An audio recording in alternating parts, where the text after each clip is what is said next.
pag ipapakita yung yung sa mock signing, it has to be in front of our face para makita. Like that, Yeah. Yes, Kasi okay. pag sa background lang, di talaga na-obscure siya nung We're online now. Online. All right. Okay. Papakita yung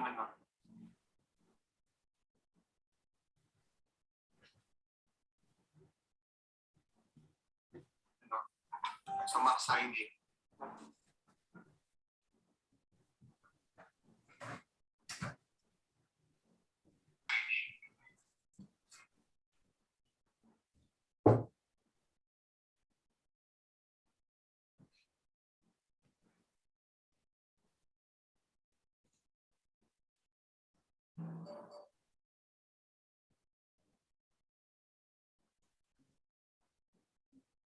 Mr. Chair?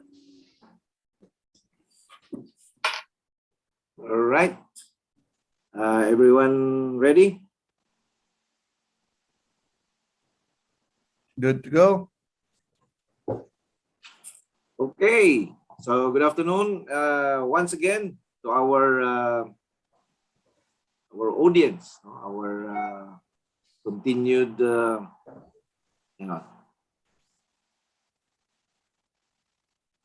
So this afternoon is a very important session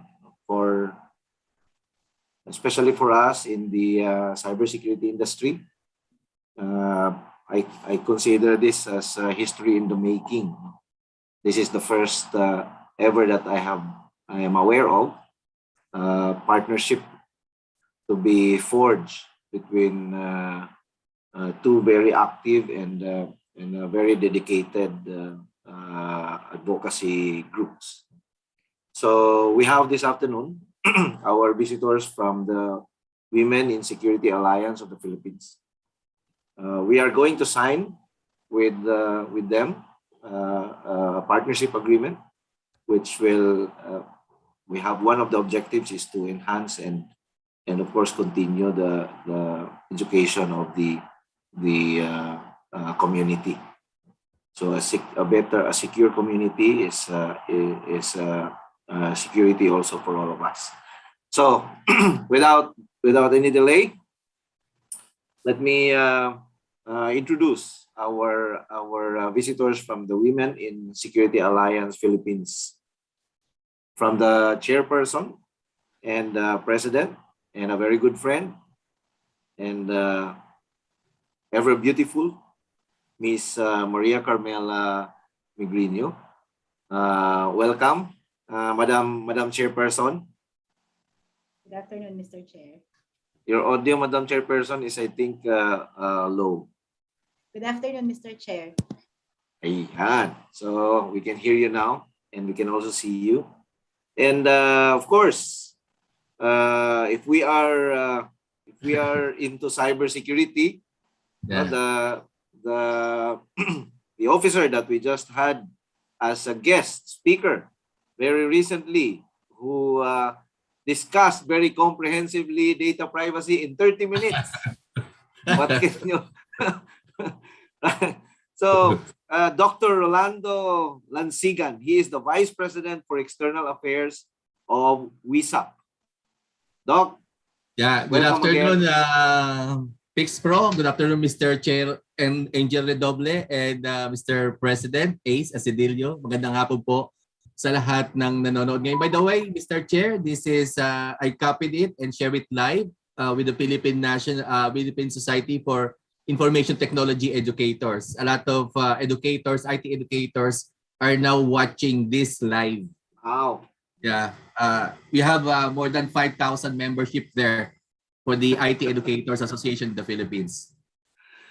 That is something, Doc Rolly. Kung sa Tagalog pa, ikaw na talaga. Thank you. Thank you. Okay. And of course, last but not the least, no? The treasurer and marketing committee executive sponsor or of WISAP, Miss Portia Alfonso. Hi, Portia. Gandang hapon, sir. Good afternoon, everyone. It's nice to be here, no? Surrounded by familiar and new faces. So good afternoon. So dito na tayo nagpapangabot dati sa mga conferences, mga events, no? And other gatherings. Ngayon nasa online na tayo. So welcome Ms. Portia, and of course welcome again to our visitors. Let me introduce very quickly our board of directors also who are here to witness this signing. From our Vice President, BOD and Vice President for PIX Pro Cares, Ms. Mia Miraples. Ms. Mia. Good afternoon. Good afternoon, everyone. And our Vice President for membership and also board member, Alexis Bernardino. Good afternoon, Lisa. Good afternoon, mga audience namin today. And of course, our BOD and Vice President for Events and Trainings, Mr. Oscar Visaya. Good afternoon, Wisap, Mel, Dr. Rolly, and Portia. Good to see you again here. Wisap is very And of course, so, Thank you. and of course, our ever beautiful also, and BOD and Vice President for Admin and Finance, Miss Sheila Vasquez. Magandang hapon, mga Kwentuhang at Lisa. All right. So with that, let's proceed to the signing of the partnership agreement.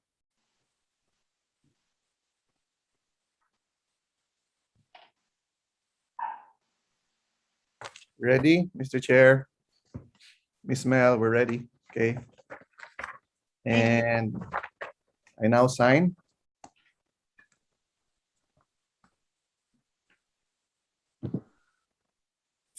Right.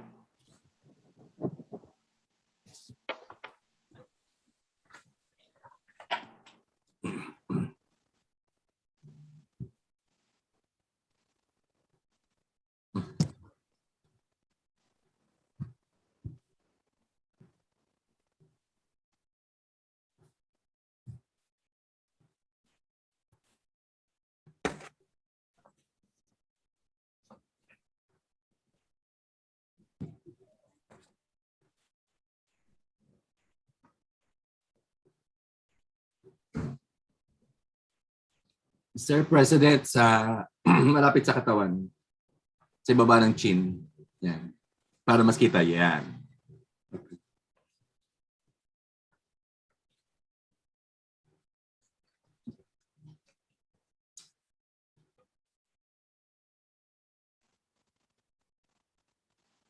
Para rin tayong nasa COMELEC. Filing ng POC.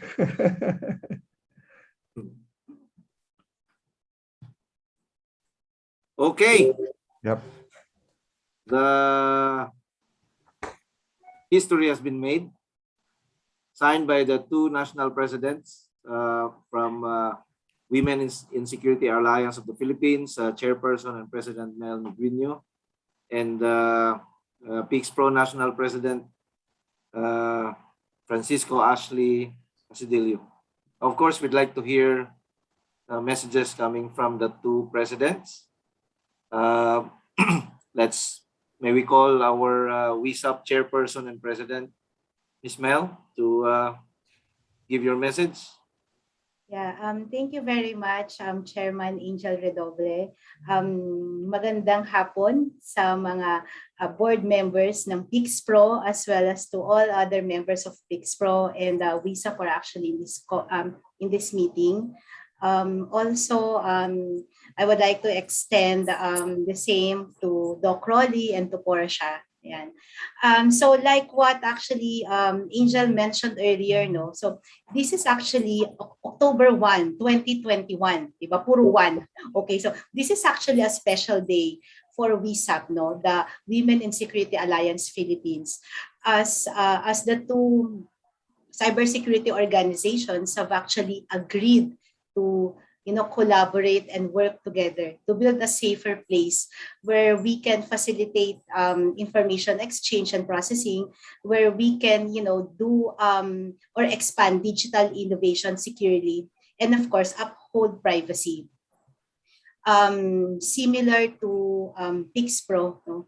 One of the key initiatives of WISAP is actually to promote cybersecurity awareness and education, across the different platforms, technologies, disciplines, as well as the different facets in our society.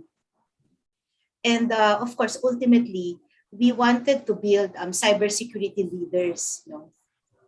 So, and then the manner that we want to build cybersecurity leaders, it's practically creating an environment that also embraces gender parity. Thus, with this strong partnership, I personally see a greater stance in terms of increasing our visibility and coverage in realizing these goals. So at the end of the day, right, we should have one goal, which is actually to secure the Philippines cyber ecosystem. Thank you. Thank you, Chair, Madam Chair. Thank you for that message.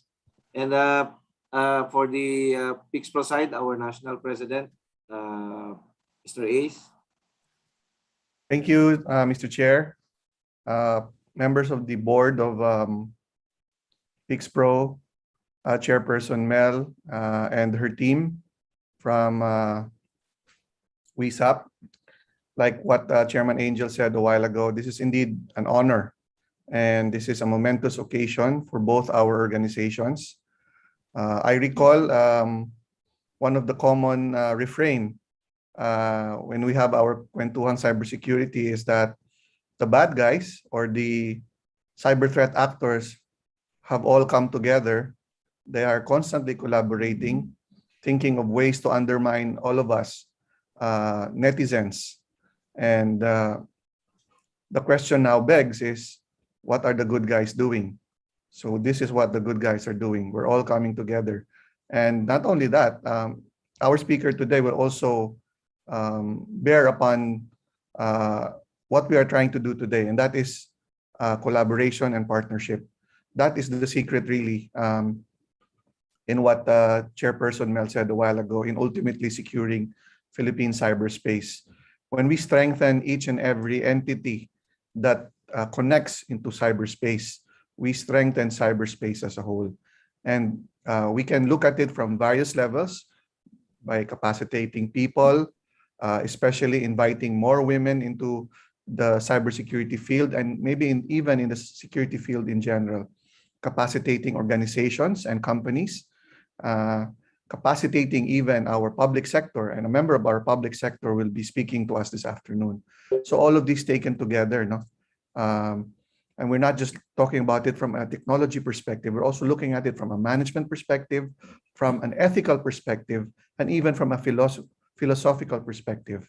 All of this brought together shall bear upon what we call what is our bigger mission, which is to promote the use of ICT, and not just promote its use, but also ensuring that human rights, data privacy, and security are continually provided and ensured in that perspective. So this is indeed, once again, like what the chairman said, a momentous occasion for both our organizations, and it's an honor for PixPro to be partnering with the Women in Security Alliance of the Philippines. So maraming salamat po.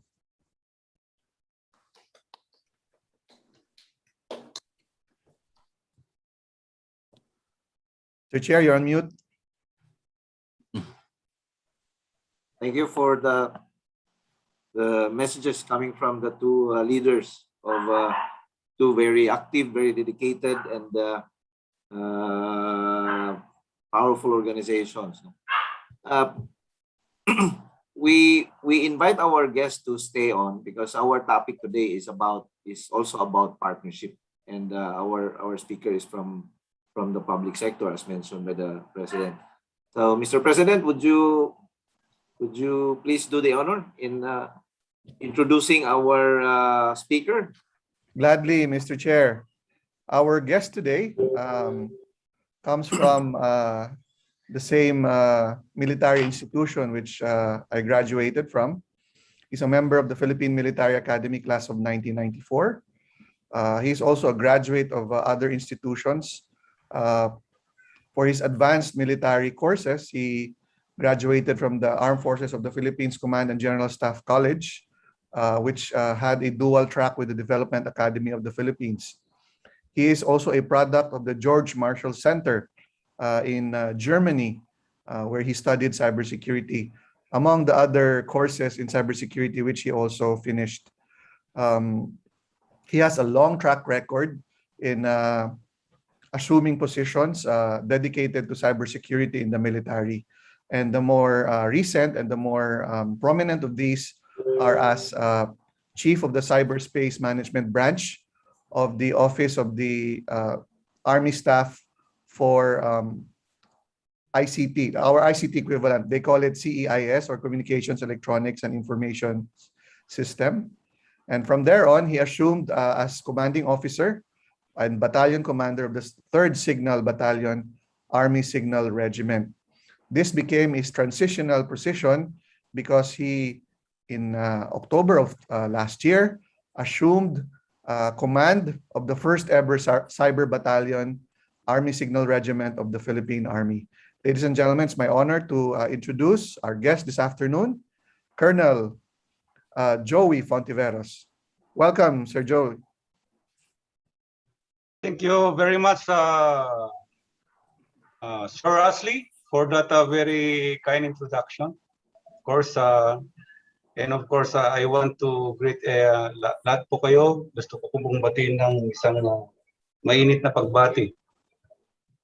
So para akong kinakabahan, lalo na pag nakikita ko na itong mga nasa harap ko ngayon ay nagagandahan at nagagwapuhan ng mga professional sa labas. So para po akong nandiliit, para hindi ko na po alam kung anong sasabihin ko.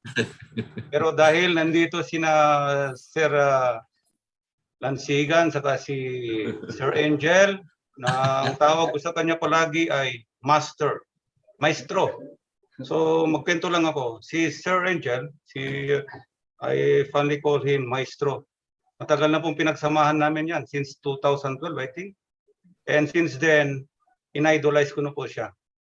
Okay, so that may be the explanation why I am really infatuated with cybersecurity.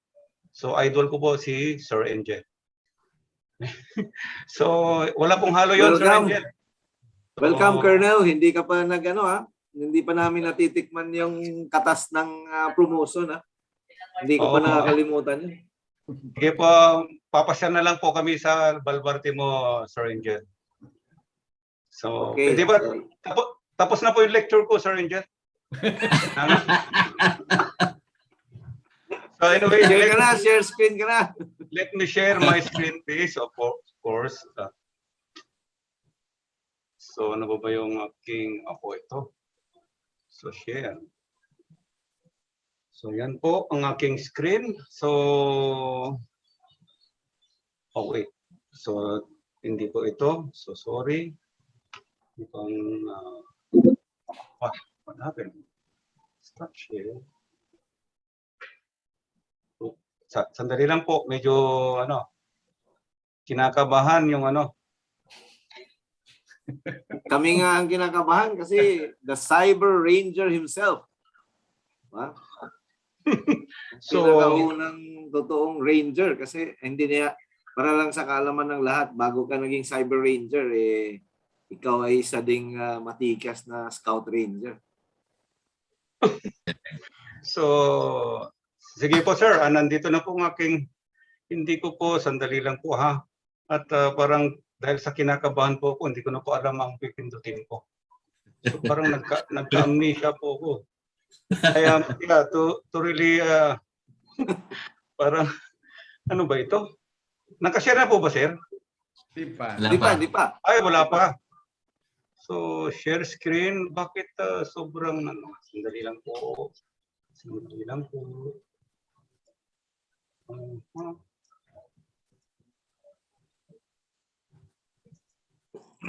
Mhm. Kinakabahan talaga ako kasi ang dami sigurong ano ba yan? Napakaganda nitong ano ngayon dahil partnership talaga to eh. So yung topic natin ngayon, saka yung topic Sir. mo. Ang dami mong fans, oh. Oo Ha? nga po, ang dami niyong fans sa Facebook. High caliber speaker, go Colonel Fontiveros. Oh, magandang hapon sa inyong lahat, ha? Mga kakwentuhan. Sabi ni Daryl, hey, hello po Sir Joey. Ito na. Si Ura Im. Go Colonel Fontiveros. Yan. Ah, Hindi, mayroon naman konti dito eh. dami ng Naka-highlight fans siya eh. Sige. Yan, nakashare na. Naka-share na? Yes. Meron tayong Okay na. Yan. Yun, no? Galing. May t-shirt ako niyan. ano yun? Sige, sir. Yung Agila. Nawala na yung Mustang. Agila na po, sir. So, sige po, sir. Cancel. Okay. Ano ba yan? Ninervyos na po talaga ako, sir. Ayan. So our topic for today, as ordered by the chairman of PIXPRO, is importance of cybersecurity partnership. So wala pa kong magagawa kundi susunod sa kanya. So, okay. So, ayan po. Just to give you a background, ang Cyber Battalion, with its indomitable spirit and fervor, have its mantra, train, test, try harder. So, yan po yung aming mantra. Train, test, try harder. With an eye of the eagle, we are focused of doing our mandates in cyberspace as guardians of cyberspace. So, partnership. So, dito po sa partnership, marami pong rhetorics to eh. So, ang daming magagandang pwedeng ma-derive na words like cooperation, collaboration, fusion, ano pa, synergy. Okay? So, ano po ang common doon sa salita ng mga yon? Yung teamwork, partnership, okay? One thing stands out about these many rhetorics is that there are two words with different situations, circumstances, belief, visions, missions coming together to share a common goal, objectives, and vision. So working together. Yun po ang pinaka defining defining difference or a common terminologies to describe all these rhetorics na napakaganda. Okay? Partnership. Dito sa figure na ito, nakikita nyo si partnership is nandoon sa gitna. So tatanggalin mo si partnerships, all of these things are useless. And the fact that yung partnership is not just it's not just an idea coming out from nowhere. Nagsisimula ito sa ideas. Okay? So ideas, then later on, manonurture yung ideas na yon. Then for a long time, it becomes now a need, a vision, a mission. And later on, nagkakaroon siya ng mukha, like having goals, having strategy, and so forth and so on. So, may tanong na po ako. Are you planning for partnership, or do you intend to enter into partnership someday, or you have already entered into partnership? So siguro sa inyo po, marami na po sa inyo ang entered into partnerships. Or like us, kami ay nag-intend pa lang to become partners of PIXPRO. Okay? So, ang magandang katanungan dito is my organization institutionally fit for partnering? So, maganda pong katanungan yan. So, sabi dito, scaling up, partnering will require organizations from all sectors to have the institutional competency. So, institutional competency po yun. Kung wala po tayo nun, so better not entertain getting into partnerships. And readiness to be able to effectively deliver these new forms of collaboration. As the demands for collaboration grow, most large organizations like, of course, sabihin natin, yung Philippine Army, are finding they are not set up and operating optimally to be able to deliver on the rhetorics. Just like I said a while ago, ang daming rhetorics nitong partnership na to, ang daming magagandang words na ma-derive sa kanya. Okay? Like fusion, collaboration, synergy, cooperation. Okay? So, too many organizations find themselves involved in a whole plethora of arrangements. So, kailangan po ng arrangements. Kailangan susundan ng processes in order for you to enter into partnerships. All called, yan nga, yung partnership na yan. Some delivering strategic value, okay? Many not. Some is stagnating or completely forgotten since an MOU was signed with much fanfare. So totoo po ito. Minsan, na-defeat yung purpose na why are you entering into MOU? So instead of for organizational advancement or for organizational purpose, it becomes personal for grandstanding. Dito po nagpa-fail yung partnership. So I must enter into partnership with this one because I am the commander. So ganun po yung setup na yun po ang orientation ng iba ng iba. Okay? And of course, that partnership will soon die after the commander or the leader, okay, goes out or rotated or going somewhere else.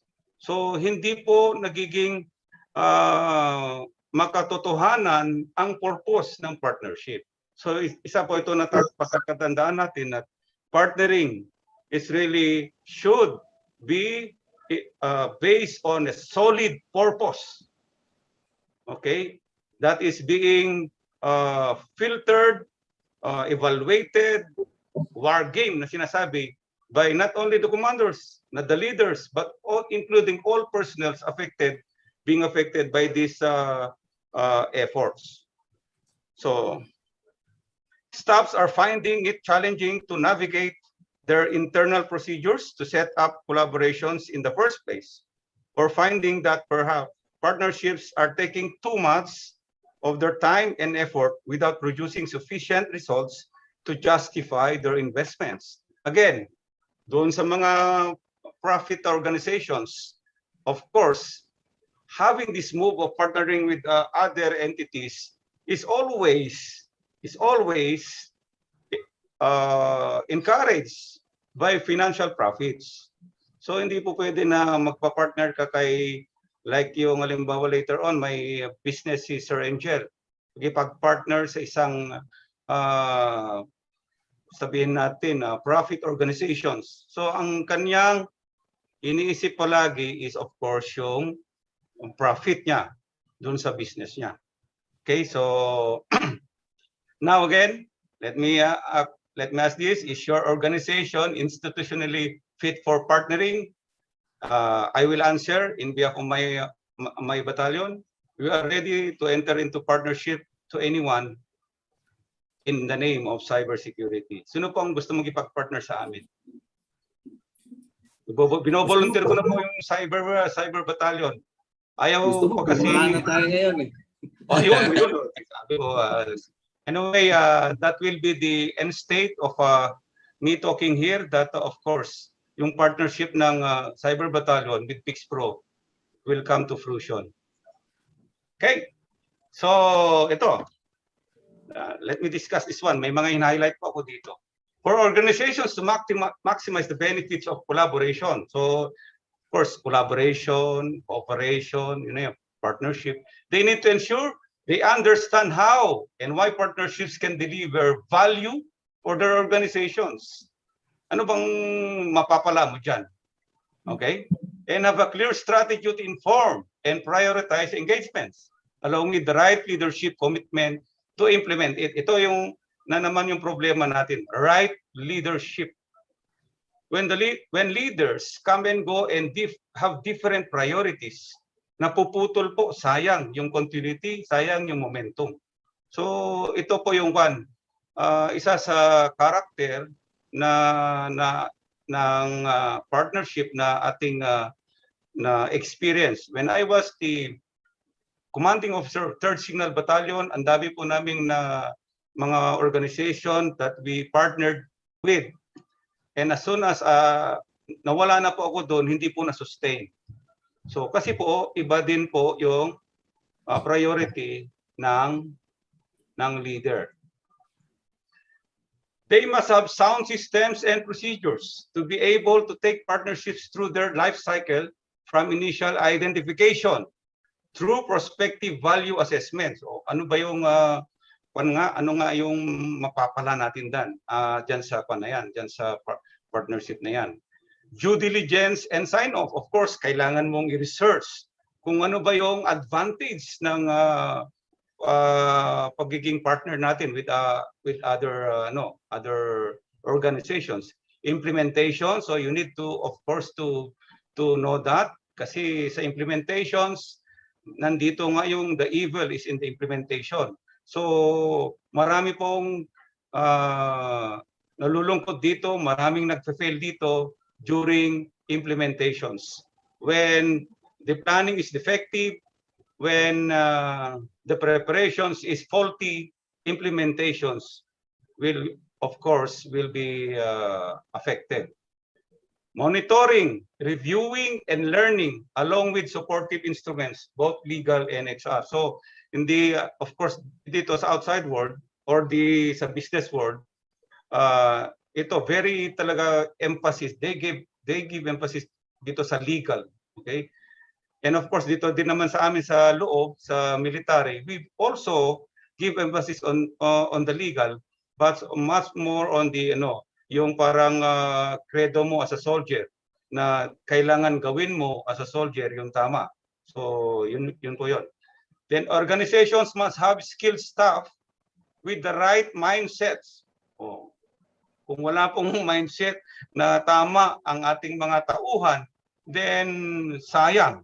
Relationship and trust building skills and technical partnering knowledge. So kailangan po natin kumuha ng tao na knowledgeable doon sa mission ng ating organizations and maintindihan nila kung kanino po tayo makikipag-partner. So yun po yung ating isa lang sapagkat kung ang mga tauhan natin both sides ay hindi alam, okay? Ang nature ng kanilang nature ng kanilang job at saka in relationship doon sa organization that they are planning to partner with is malaking problema po ito na adjustments when the partnership will soon take off. They must be underpinned by a pro-partnering culture that is outward looking and by nature seeks to collaborate wherever value can be created. So kailangan po nating mayroon din tayong parang attitude na kailangan parang excited tayo to partner with or to engage other people other than the people na nakikita natin palagi. Okay? So mayroon tayong outward looking. So parang kailangan po natin to like sa business, like sa cybersecurity. Outward looking meaning predictive capability ng cybersecurity to outward looking. So to be able to identify yung mga threats na pwedeng that could a potential threat that could exploit your network. So yun yung outward looking na sinasabi. So sa partnership, ganun din po naman.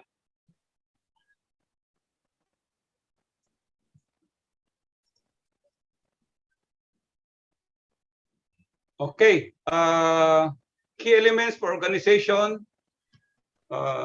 Para pag mag-fit po dito sa sinasabi natin ng partnering, so that the institution will be fitted with yung partnership na sinasabi natin. So, leadership and strategy. So kailangan po dun sa partnership, mayroon tayong klarong leadership and strategy.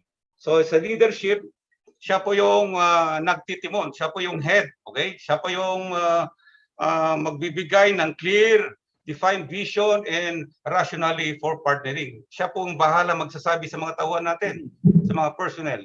Unique value proposition of the organization, full partnering strategy aligned with or integrated into organizational strategy. So kailangan malalaman ng mga tao na from here to where together with that partner. So kailangan i-explain po natin na malaking value na manggagaling tayo dito ngayon sa kinalalagyan natin and going to somewhere with our partners. So kailangan maklaro nila yon, na maklaro ng leader na isabihin yan, i-explain para sa ganon ay yung acceptance dun sa personnel, dun sa mga tao ay maging fruitful. Commitment from board executive leaderships, of course. Kung wala pong committed na mga boards, executive leaderships, hiwa-hiwalay, then mahirap pong mag-take off ang partnership. Kadalasan may nako-consummate na partnership wherein fragmented po ang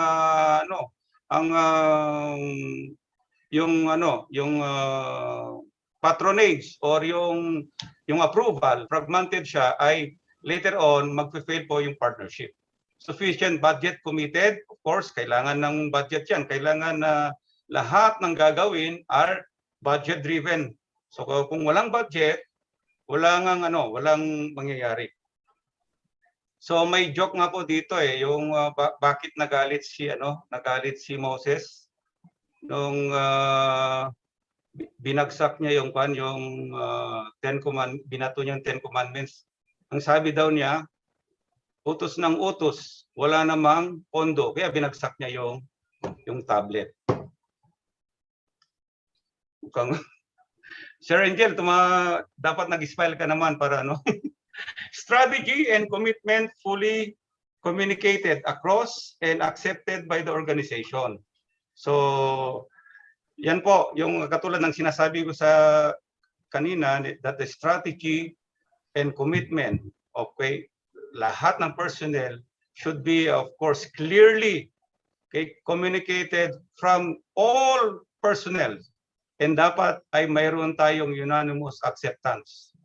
Siguro, sometimes yung mga small guys, sabihin natin na yung nasa sa mga maintenance, are they part of the decision making or should they be informed of this? Of course they should be informed, but of course kung depende na rin sa criticality ng partnership, they need not, of course, have their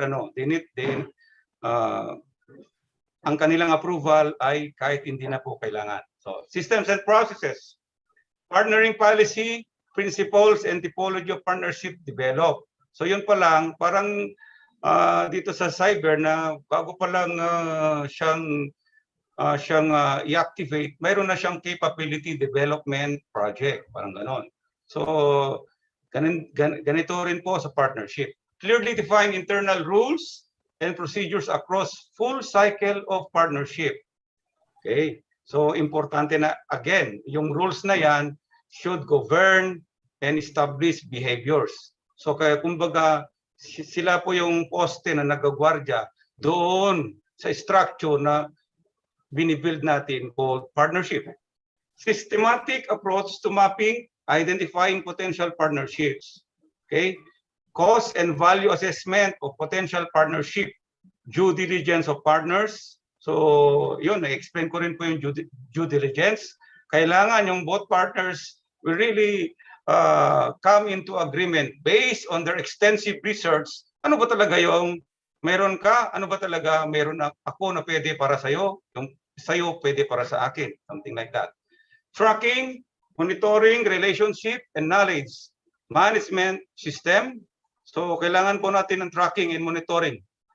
Okay, so yung relationships and knowledge management system. So, this will provide yung accountability. Sabi na,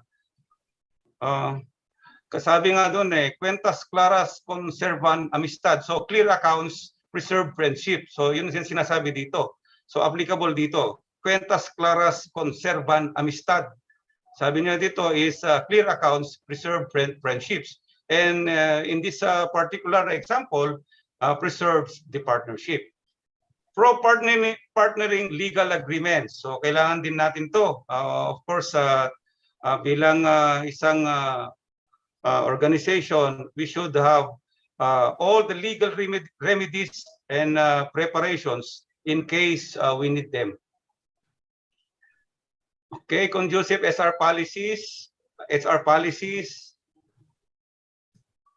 Then itong HR policies, of course, kailangan din natin itong i-relate doon. What are our HR policies in relations to this kind of partnerships we are planning to enter with? So kailangan, baka mamaya doon sa kabila, nakaka-apekto, hindi siya HR friendly. So we need to have that meeting of the minds and i-resolve yung halimbawa gaps like doon sa SR policies sa kabila at sa iyo ay malaking gap. So kailangan po tong i-level yung playing fields ng SR policies. So skills and support, establish sufficient relationship and trust building skills, understanding of other sectors, mindsets and technical knowledge of effective partnership. So yung skills na yan, trust building skills, kailangan po talaga itong skills ay ma-establish ng bawat organizations. Kailangan ma-enumerate. Like dito sa Cyber Battalion, we have this cyber competency roadmap na kung saan susundan namin po yon para sa ganun ay ma-achieve namin yung maturity sa cyber activities or cyber missions namin. So, dun sa organization naman is, of course, yung skills na yan will power up the organization. Of course, ano ba talaga yung bakit ka kumukuha ng mga tao na skilled? Skilled ay, of course, for productivity.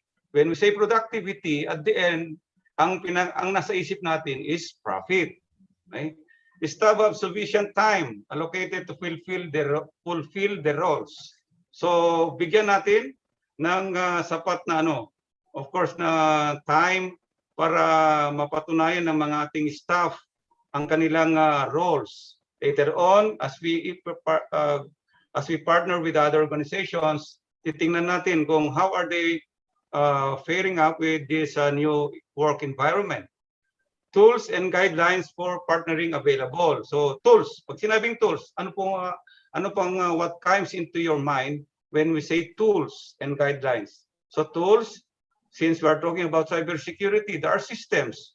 So dito sa systems like limbawa ngayon, makipag-partner kami later on kay PixPro.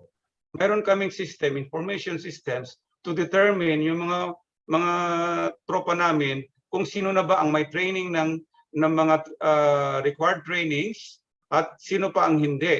So that pag nakita na may mga personnel na kailangan nila yung trainings and incidentally being offered by PixPro, then sila po yung priority. So ganun po yung mangyayari dito.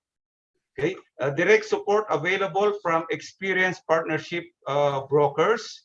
So of course, those who are arranging the partnership, kailangan din natin titingnan ng mga yon. So baka mamaya, yung nagbo-broker sa partnership is kalaban nyo pala din sa business, hindi natin alam kung anong connections niya. So may masama siyang balak. Like, so I am seeing the negative side, of course, pero yung mga sinasabi niya dito is experienced partnership brokers ay yung binobroker niya yung successful partnership ng dalawang organizations. Mechanisms in place to capture and disseminate experiences of partnering through a community of practice. So ito yung best practices na industry standards that could be generated from the new work environment, and siyempre dapat ma-disseminate to sa lahat ng concern doon sa mga personnel, sa mga officers na nag-enter into partnership. So, partnering culture, number 4. A humility over what can be achieved alone and an inclination to reach out to work with others to achieve goals. So, minsan, may tendency ang mga tauhan natin na to work on their own, and then parang tamad sila mag-consult. Ang iba naman ay they are not of course open to sharing their knowledge, kasi pag na-share nila yung knowledge nila, yung kalaman nila, baka later on sila na yung machuchupi, mawawala sila sa eksena. So something lang yan yung minsan mga apprehensions. Encouragement to risk trying out new approaches to achieve the mission with an acceptance that with risk can come failure. So, yun. Always, yung risk ay nandyan.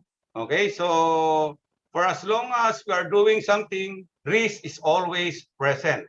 So, kahit nga po yung the mere possession of cellphone involves risk. So, ano ba yung mayroong risk ka dyan? Okay? Yung mga applications na tina-download mo, na kung saan bago mo i-download, ang sasabihin sa'yo, it has access to your phone numbers. It can record your calls. So, yung application na yon, without you knowing it, will serve later on as a backdoor, yung in-install mo na application, later on, yan, magkakaroon ka ngayon ng problema, identity theft, okay? Saka lahat ng mo, yung halimbawa, yung nagmo-mobile banking ka sa cellphone mo, so wala na, hurot na yung pera mo. Tenacity, drive, and courage. So, kailangan na active tayo, na nasa isip palagi ng bawat isa yung salitang making things happen. So, of course, marami na namang dito, marami pong sabihin natin na yung mga component or factors that will encourage our personnel to be active. Okay, tenacity, yung making things happen, talagang excited na magtrabaho. Nandiyan yung drive nila magtrabaho. Yan yung mayroong magandang reward system yung isang organization. So sa amin dito sa military, ang reward system namin is of course, pag sinabayan ka ng commander mo, good job, may tapik sa balikat, napaka-rewarding na po yun. And of course, mayroon kang gagawin na recommendation for award. So ganun lang kakuan yung kaligayahan ng sundalo, na once na tinapik ka na isang commander mo na stricto at hindi mo basta-basta ma-please, ay napaka-gaan na po ang loob pag tinapik ka, good job. So ganun lang po yung ng kasundaluhan. A commitment to enter into partnerships on the basis of equity, transparency, and mutual benefit. Of course, ito ay dapat isinaalang-alang na alangan naman na we are partnering, na alanganin po tayo. So everything, kaya nga, yung sinasabi ko kanina, cuentas claras, conservan amistad, clear accounts, preserve friendship. Transparency, of course, will strengthen the relationships, and yung mutual benefit should be encompassing So both members of the organizations entering into partnership. An ability to give up autonomy in decision making and work for the benefit of the partnership as a whole. So autonomy in decision making. So minsan mayroon tayong na-experience na we are being dictated, of course, by commanders or what do you call this, managers. Pero sa akin, mayroon akong it's not about partnership, but yung sinasabing you are being dictated upon. Na ako po yung nandun nasa front line, nandun po sa bundok, at of course, when my commander advised me to take another course, yung route papunta dun sa objective, ay mukhang hindi ko po sinunod because I was there. I am seeing the battlefield, hindi ko po siya sinunod. Okay? So ngayon, ano bang ang kwan doon? Ano ba ang violation doon? So I was not given autonomy in decision making as the commander there operating in the field. So yun yung kwan, yun. So kailangan natin ng mabigyan ng ng mga autonomy yung ating mga tao in order for them to exercise their of course yung circumspection doon sa nangyayari sa organization. An innovative and creative approach to finding new solutions. So yan, of course, yung innovations will always come out of necessity and of course out of consultations and out of talking with our of course yung mga kasamahan po natin. So kailangan po natin yung innovations will be reinforced by so many heads talking. So hindi yung innovations mo based lang yun sa'yo. It should be aligned. Of course, lahat ito naka-align sa ano bang purpose, ano bang objective, ano bang mission ng company.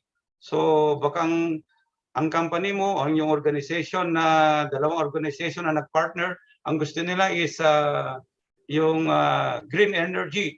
Ikaw naman, ang innovations mo ay papunta doon sa energy na yung mga using fossils o yung ngayon yung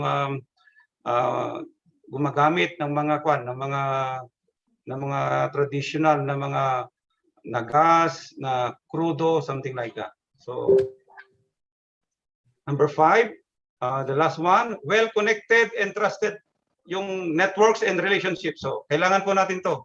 So as partners, two partners or two organizations entering into partners, may baon-baon pa yan ng mga networks. So, kumbaga mga kakilala.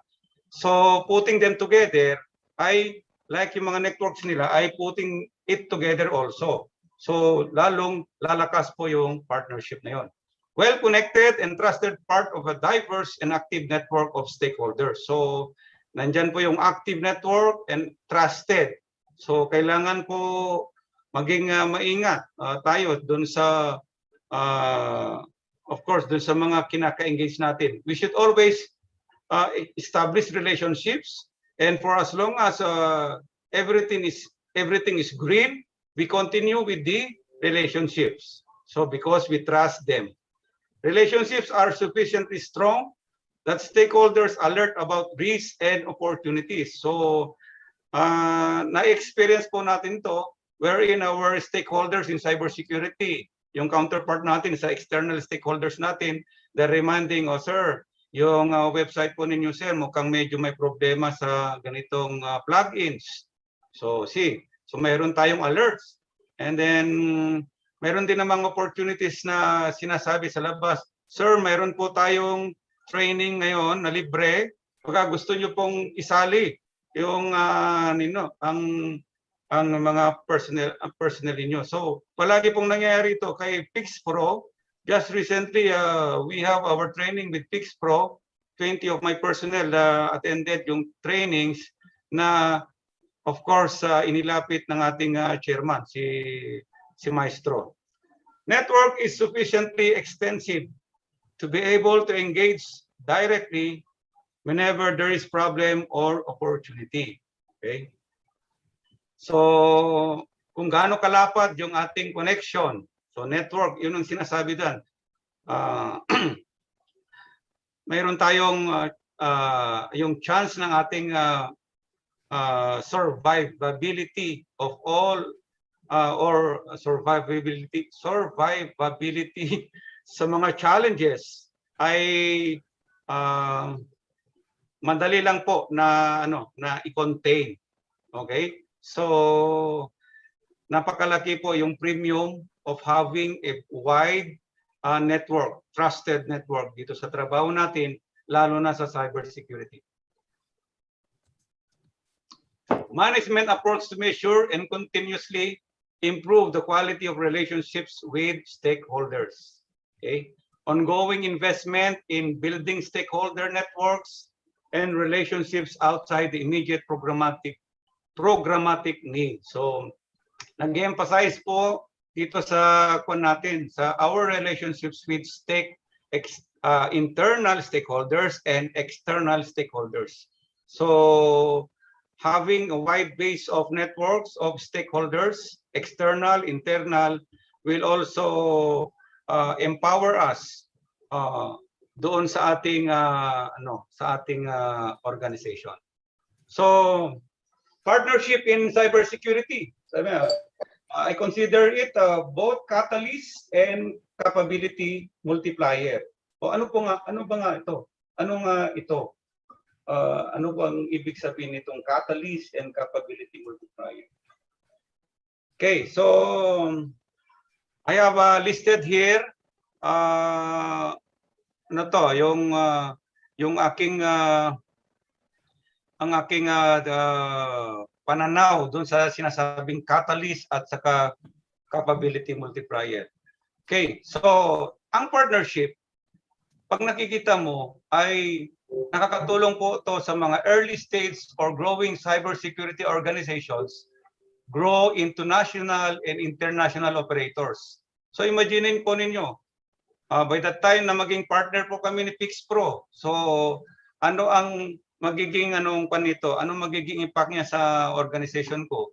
It's all about training. So remember that cybersecurity has 3 components na palagi nating isalang-alang sana. Yan yung people, process, technology. So when we say training, we're addressing the people.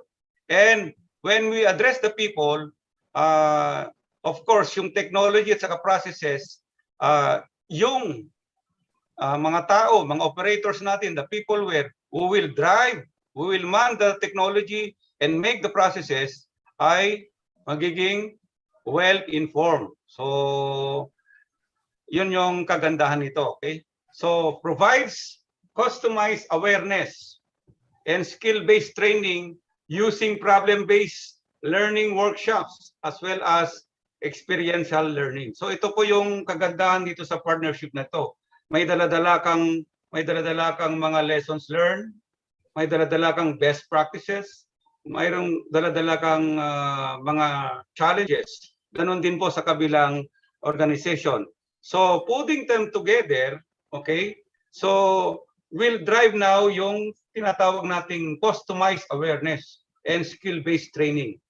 Yan, using problem-based learning and of course yung experience po natin. So sabi, experience is the best teacher, pero mas maganda sana na yung let the experience of others we will learn from the experience of others. So that is why makakamtan po natin yan kung we are actively engaging our counterparts, yung mga stakeholders na yan. We are also reading, okay?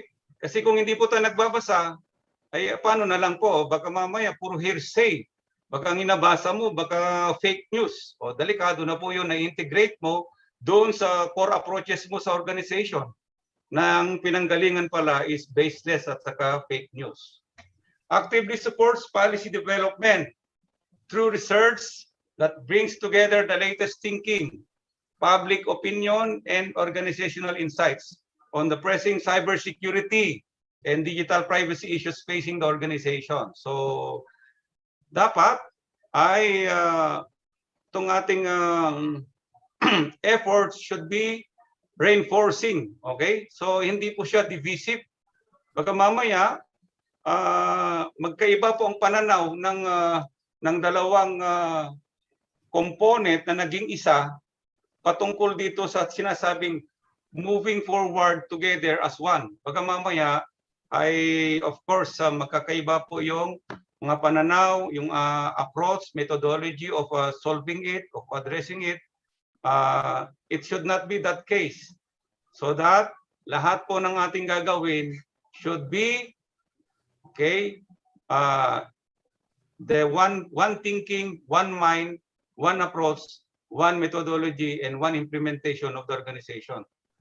Provides intensive cybersecurity training and certification program designed to give promising learners from diverse backgrounds the skills they need to launch careers in the cybersecurity discipline. So, yung intensive cybersecurity training na yan and certification, ito ay isang gawain na kung saan address po doon sa sustainment and survivability ng organization. Why? Because people aware sa cybersecurity is the most critical component para maging successful ang ating effort sa cybersecurity. So, we need those trainings. We need also the certifications. Para saan naman yung certification? Of course, to validate yung learning curve, yung learning achievements ng ating mga personnel. And of course, para ma-high moral po sila. So, pag hindi kasi high moral ang mga tao natin, trabaho ng trabaho at hindi high moral, magiging iba po ang kanyang output compared doon sa mga tao na well taken care of by the organization. Values diversity and empower everyone with a broad variety of personal and professional experiences. So dapat hindi tayo selective doon sa sa pag-i-empower ng mga tropa natin or sometimes may exclusivity. Yung may mga circle na gano'n sa isang organization that is not healthy. So dapat encompassing equal opportunities should be given to develop yung mga members ng dalawang organization that becomes one through the power of what we call now yung partnership. Shared cybersecurity situational awareness and operational picture. So dahil dun sa partnership natin na yon, ay ma-improve po ang ating situational awareness. Siyempre, bakit? Dahil po magkakaiba po yung network natin sa labas. Those networks will empower us through information sharing. So while it is true that mayroon tayong open source intelligence, okay, so yung mga i-sineshare sa atin ng ating mga stakeholders are also critical part of this information ecosystem. Okay, cybersecurity industry standards complementing military standards. So magkaiba po yung cybersecurity industry standards kay military standards. Remember na yung military standards, napaka-strict po niyan, napaka-structured niyan. Okay? Doon sa industry standards naman, being practiced by corporate world ay magkaiba po. Okay? Pero they are all geared for cybersecurity. Yung effective cybersecurity, isa lang po ang end state, that is effective cybersecurity. So how to get there? Magkaiba po ang means ng military doon po sa mga counterpart natin na civilian sa labas. exchange of services. Of course, ito yung mayroon kang services of course na wala po dun sa kabila na like katulad nung when we partnered with Kabalikat. So si Kabalikat, nagturo siya about handheld radios. Okay? So, yun yung servisyo niya. And then kami naman exchange, we taught them about the basics of cybersecurity. So, empowering each one according to our competency. So, yun po yung sinasabi dyan sa exchange of services.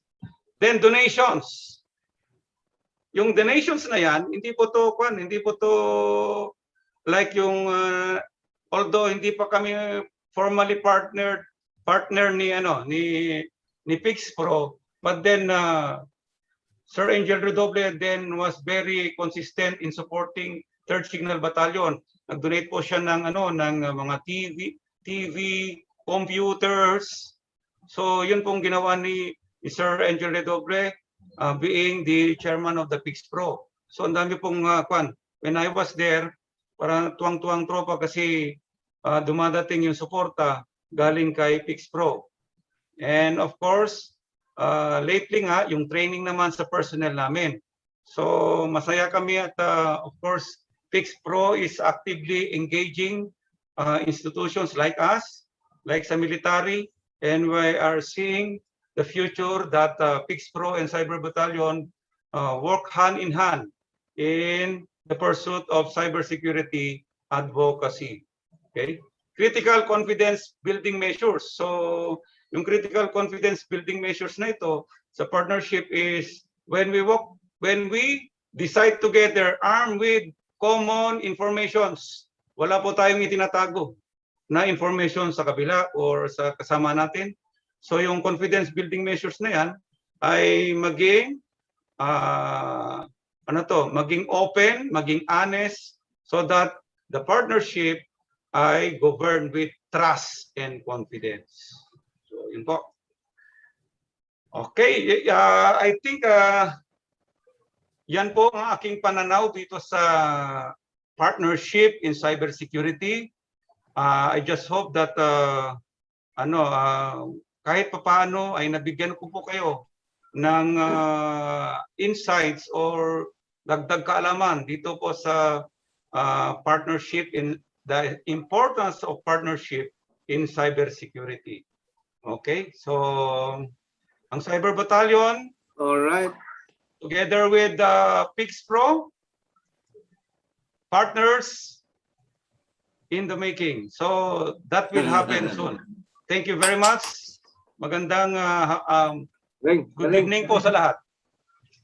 Thank you. Thank you. Thank you, Colonel Pontiveros. No, at ang isang nakuha ko doon is madaling mag-sign ng MOU. Madaling mag-sign ng MOA. No? Ang tanong is, can it be sustained? And can it be implemented properly? No? So, I think the first question I would like to ask our guest speaker right now is how do we move forward in terms of a real partnership that can have a tangible impact in protecting our cyberspace, like the Army has the Army Cyber Battalion has your mandate. Kami naman on our respective private organizations, we have our own mandate. But at the end of the day, if the Philippine Army is tasked to protect the citizens and the territories, including netizens and the cyber sovereignty, that's also required from us, right? We are a company, a service provider. We also need to protect our customers, our subscribers. So how do we do this in a quick, fast, but effective manner? Colonel. Thank you for that question, sir. Mukhang kinakabahan na ako. Gusto ko nang tumakbo. But anyway, sir, no. Ganito po yan yung questions nyo. You mentioned about tangible, no? Tangible, parang tangible result ng ng engagement, ng collaboration or ng partnership, no? So when we say about tangible, it revolves around this what we call technology interventions.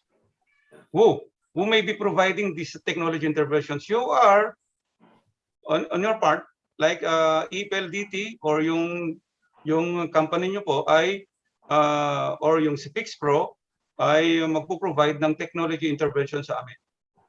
So we have been talking about this, of course, our security implementations in Philippine Army to register with you so that we will have a shared and current visibility on the actual cyber threats lurking in our network. So yun po yung we are eyeing on that, and we hope that we'll have more time to talk with this one, and at the near future we'll have something tangible implemented in our cybersecurity implementations.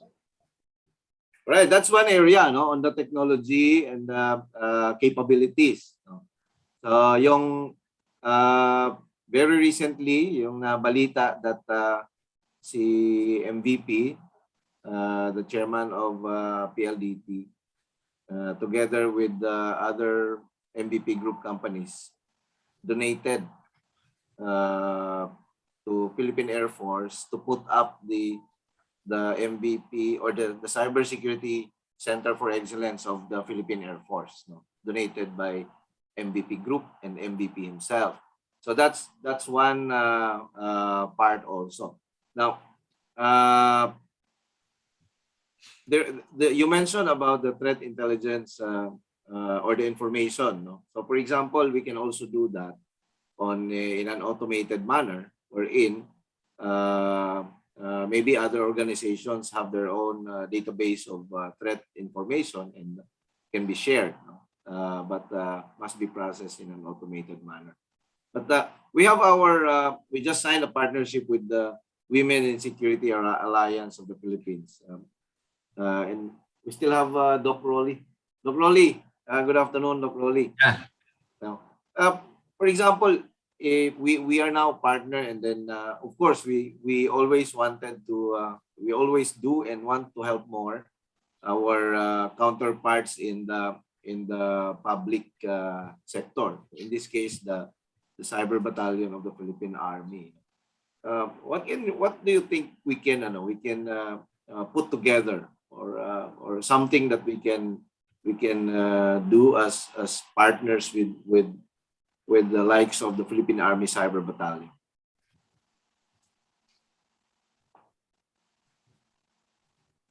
Doc? Ako ba yung tinatanong? Sorry. Actually, naisip ko ngayon, no, I just want to give some, not a pointer, pero kayo talaga yung authority when it comes to cybersecurity. I think the government, the private sector, and the academe should talk about this, no? When it comes to standards, curriculum, what budgetary support should each one of these sectors should contribute. Kasi yung deployment ng mga empleyado, ng mga workers, ng workforce, ibibigay yan sa industry, ibibigay yan sa government. Pero look at our curriculum now. We only have information technology, computer science, yun lang. Tapos may mga entertainment and multimedia computing. Now they are crafting data science. But actually, these three sectors, no, are not talking with each other in terms of ano ba yung kailangan ng industry, ano ba yung kailangan ng government. Ito yung ituturo natin. Maraming factors, yung capability ng mga tao, the support from the government, as well as yung basic hardware, software, and peopleware in terms of ano ba yung talaga, plus the fast changing technology that kung mabilis ang information technology, mas mabilis ang cybersecurity. Dapat laging one step ahead tayo in terms of all of this technology. I think it's about time that these three sectors should talk and discuss ano ba talaga yung kailangan natin gawin. And I think makakatulong dyan yung PixPro, WISAP, as well as kay Joey Fontiveros Philippine Army side, no, pagdating sa mga cybersecurity. Yun lang. Thank you, Doc. Nabanggit nga namin nung previously and very recently that we will be launching yung Hacker High School program, no? Here in the Philippines. So yung Hacker High School program, because of the absence of a curriculum that is focused on cybersecurity, although mayroong mga ibang institutions that are doing that, but ang nakita namin dito sa Hacker High School program is based on actual what's really happening in the real world. So Correct. kaya sa tinawag na Hacker High School kasi para siyang high school na 4 years. 4 years program siya, pero hindi siya heavy on classroom. Parang ang sabi nga nung yung partner, yung founder ng Hacker High School, yung first year is just actually pwede kang mag 1 hour or 2 hours a week na lecture, and then puro na siya laboratory. Hands-on. Hands-on na talaga siya. So parang after mo makompleto yon, or even before mo makompleto yon, you are employable. Hindi lang employable, you can actually hit the ground running. So Correct. so parang on the part of the hiring of the hiring entity, parang maswerte ako sa aplikante na to kasi hindi na ako gagastos ng training. Di ba? Correct. Hindi na kita gagastusan ng training. Yes. Tapos, hindi na ako maghihintay ng ilang buwan bago ko makuha yung ROI ko sa pag-hire sa'yo. No? And I think this is going to revolutionize cybersecurity. Kasi sa amin before, ay nakita ko na it doesn't really take, it doesn't need a college graduate para maging magaling ka sa cybersecurity or para maging cybersecurity practitioner ka. So it's all on the training. Kasi if we are talking about the problem of supply, the problem of supply ng cybersecurity professionals, we cannot wait for students to graduate college. Diba? Na kailangan meron tayong mabilis na pamamaraan para makakuha na tayo ng mga defense warriors natin sa cyber. So, may question tayo dito. How can the Army Reservists scale and fast track siguro ito, no? Scale and fast track the capability development of the Army Battalion. So from our PixPro Laguna chapter president, reservist herself, no? John Chavez Arceo. Colonel Ponti. Yes, sir. Okay. Thank you, Ma'am John Chavez Arceo. So, she's my friend also. Napakahirap po ng tanong ninyo, pero ang daling sagutin. So, okay. I always believe yung significance ng mga reservists dito sa ating sa cybersecurity efforts. In fact, doon sa aking thesis, yung future studies na ni-recommend ko is to explore the possibility of integrating reservists in our cyber efforts. Parang force multiplier, bridging the gaps doon sa ating mga sabihin natin yung lack of personnel, skill, that skill. So yun yung natin, yun yung tinitingnan natin that matagal na po ito na pinag-uusapan, the significance of reservists dito sa ating efforts sa cybersecurity. I don't know who is championing this now, okay? Because if the successful integration of reservists dito sa cybersecurity efforts will of course spell the big difference in developing our capabilities. Nakikita ko po kasi ang dami pong reservists na nandun sa technology, as technology partners, as teachers ng cybersecurity, of course as they themselves are also technical guys who do the gray thing, the black thing, the white thing. So we need them. So yun yung kailangan po natin. So kaisa po ako dito sa tanong na ito, napakagandang tanong ito, napakagandang i-embrace ito in the near future. So I think mayroon na pong ginagawa ang concerned na office or leadership dito on how are we going to integrate yung reservists sa ating cybersecurity efforts. Very, very much welcome and very, very timely na gagawin sa atin na efforts. All right. Fellow BOD, if you have questions or you want to comment, please jump in lang anytime. No? Mr. Joey Fontiveros, sorry, Mr. Yeah, Chair. go ahead. Mr. Sorry, hindi ko alam General Joey Fontiveros. Colonel Joey Fontiveros. I would like to ask, do you agree that the government should only have one coordinating body when it comes to the cybersecurity initiatives, implementation, enforcement, etc., Kasi right now we have the DICT, we have anti-cybercrime for NBI, with PNP, with Philippine Army. Parang kalat siya in terms of implementation. I don't know what's your point of view regarding this. Sir, ito yung there's nothing wrong with having those bodies addressing cybersecurity concerns of respective organizations. What we do not have is yung national strategy for cybersecurity. Wala po tayo eh. So yun yung magdadrive sana from here to where, at itong mga implementations na ito are just part of the strategy supposedly aligning to that strategy. So wala po tayong strategy ng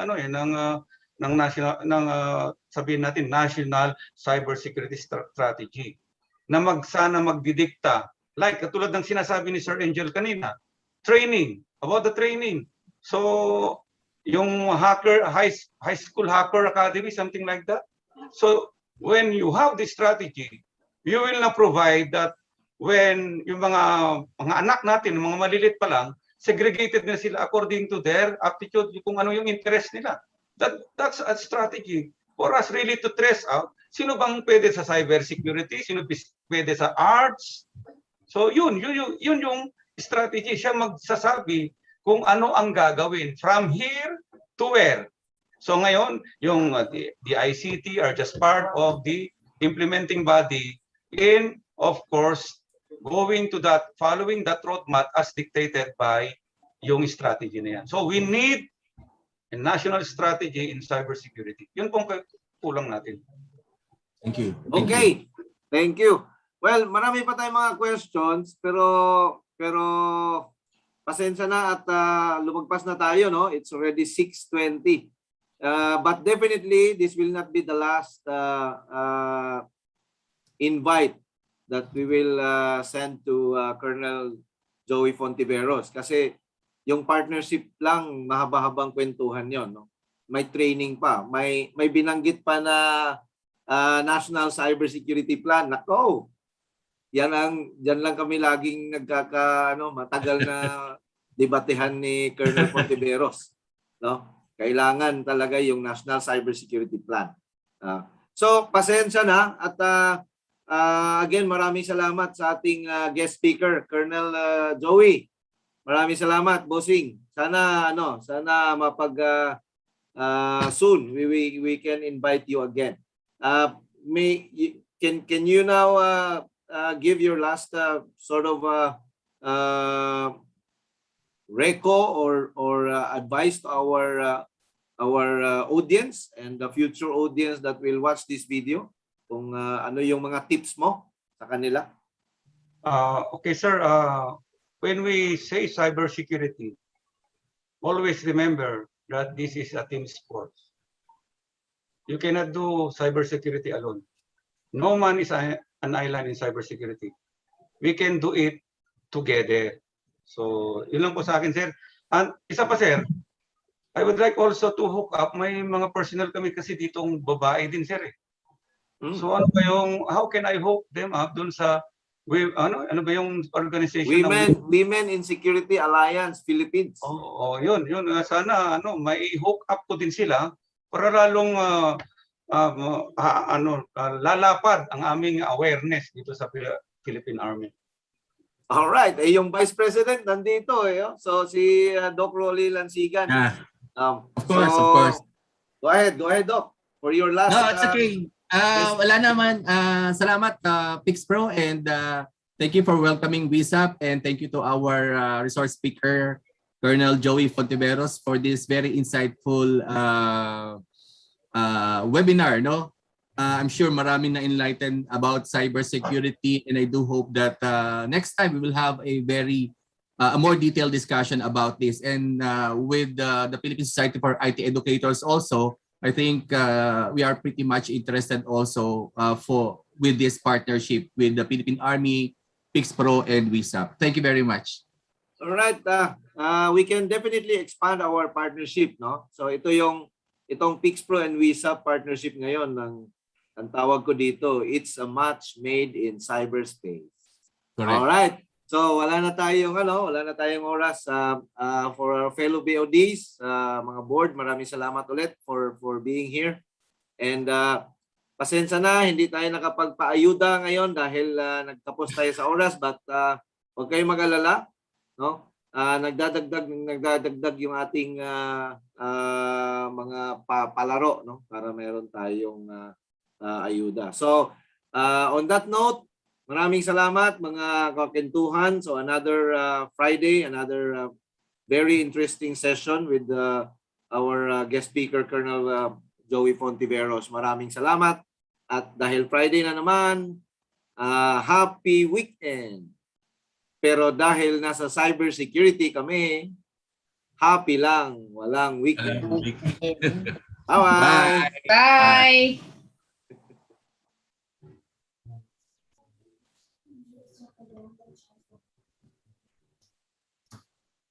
Okay. Bossing, maraming salamat ha. Mag-stay pa tayo, sir. Yes, stay on muna tayo kasi magmi-meeting pa tayo. You can stop Bossing, the recording.